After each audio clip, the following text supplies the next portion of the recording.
In Bandung, there stands a large house that people have nicknamed the Octopus House. Not because of its shape, but because of the giant octopus statue attached to its roof. From afar, it looks like a luxurious mansion, but as you get closer, the impression becomes eerie. People believe this is where heretical rituals once took place, and many say that anyone who enters never leaves alive.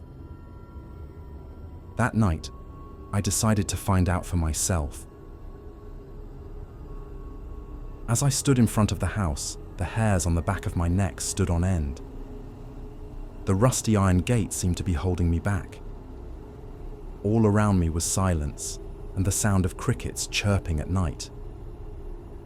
But from the second floor window, I sensed someone watching me. A faint shadow moved quickly, then disappeared. My heart raced, but my steps only increased. As soon as I entered, the air felt heavy and cold. The spacious living room was filled with dust and cobwebs. The old sofa was rotting, and a painting of an old woman hung crookedly on the cracked wall. The faint smell of incense filled the room, as if someone had recently done something here. I stood there, frozen, feeling as if countless pairs of eyes were watching me from the darkness.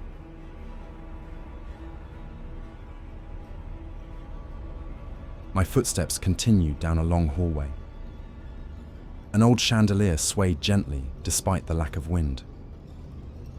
The walls were covered in strange graffiti, like symbols I couldn't decipher.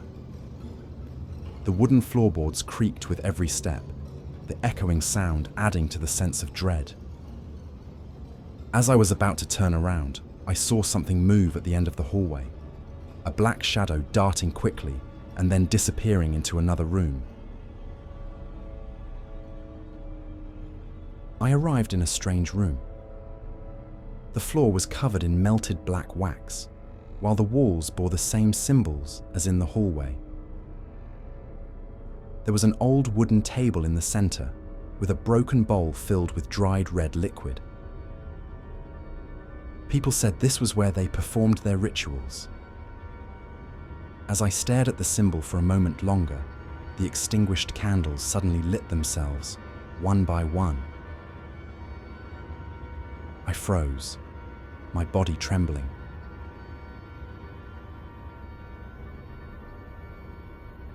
The sound of footsteps came again, clearer this time. I turned to the hallway, and there, a woman stood frozen in place. Her long hair covered her face, and her white clothes were stained with stains. She remained silent, then slowly raised her head toward me. A soft laugh filled the room, but her mouth didn't move. I backed away slowly, trying not to make a sound.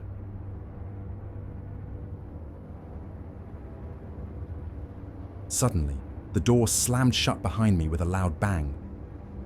The room plunged into darkness. The only remaining light was the candlelight. The woman's shadow was now closer, her face pale and her dark eyes piercing. Her laughter turned into a shrill scream that hurt my ears. I ran, bumping into tables, knocking over candles, trying to find a way out. Her footsteps could be heard chasing me, closer, faster. I made it to the front door and pushed it open with all my might.